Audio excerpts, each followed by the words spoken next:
Lesson number 142 is about knockouts and knock ins. ये बहुत आसान है।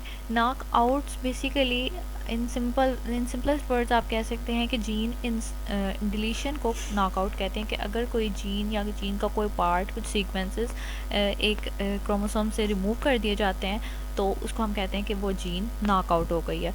और इसी तरह से अगर कोई जीन मौजूद नहीं है, कोई सीक्वेंस एक क्रोमोसोम के अंदर या एक डीएनए के फ्रेगमेंट के अंदर, और आप उसे इंसर्ट करवा देते हैं, उसे लाइगेट करवा देते हैं किसी एक्सटर्नल जीन को वहाँ पे, तो उसको कहते हैं knock in. That's all for lesson number 142। Last 2 lessons जो हैं इस कोर्स के वो हैं siRNA टेक्नोलॉजी या siRNA टेक्निक के बारे में। siRNA बेसिकली होता है small interfering RNA।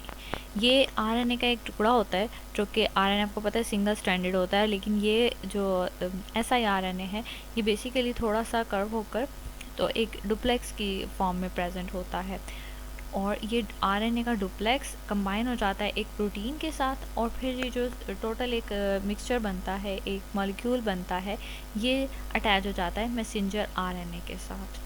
Now if you remember, messenger RNA क्या है, एक जीन का आरएनए वर्जन होता है कि जीन का जो कॉम्प्लीमेंट्री बनाया जाता है ताकि उस जीन से प्रोटीन प्रोड्यूस करवाई जा सके।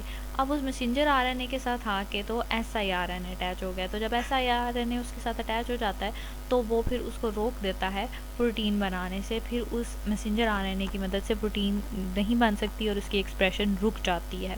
तो इस तरह से siRNA टेक्नोलॉजी है वो जीन साइलेंसिंग के लिए यूज़ होती है, कि बेशक वो जीन वहाँ पे मौजूद है, उससे मैसेंजर आरएनए भी बन रहा है, लेकिन उससे प्रोटीन प्रोडक्ट नहीं बन पाती।